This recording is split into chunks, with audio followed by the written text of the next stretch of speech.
I'm sometimes asked what I think is the most challenging Jewish holiday on the calendar. Is it Yom Kippur, a day of fasting and atonement? Is it Sukkot, having to take our meals and perhaps even sleep outdoors in the Sukkah? Actually, for me, it's Tisha B'Av, the ninth day of Av, which is coming up this Wednesday evening through Thursday. It's the saddest day of the Jewish calendar.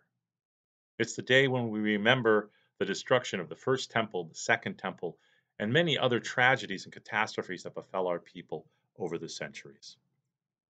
I struggle with it for the same reason that the outstanding 20th century Jewish historian Salo Baron struggled with it.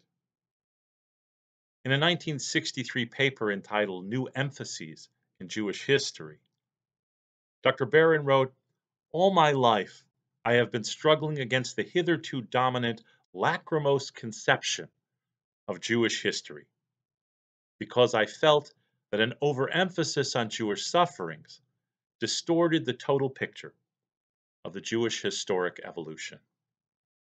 That lachrymose conception of Jewish history, the idea that we've gone from one tragedy to the next, from tears to tears to tears, certainly has an authentic ring to it. It's not that that kind of thing didn't happen. It certainly did. The question is this going to be the defining factor of us as a people? Tisha B'Av seems to say, yes, it is. But at the same time, in order for us to be here, now, observing Tisha B'Av, there had to have been something more than tears. Especially now, during this very difficult time, Tisha B'Av takes on completely different dimensions. When we look back at the disruptions and the losses and the sufferings of the past, it's very difficult to not think of the disruptions and the losses and the sadness of our present.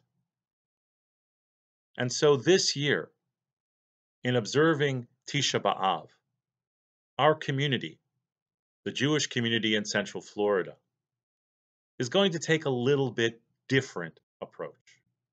On Erev Tisha B'Av on Wednesday night at 8:30 p.m., we will do the traditional reading of Echa, the Book of Lamentations.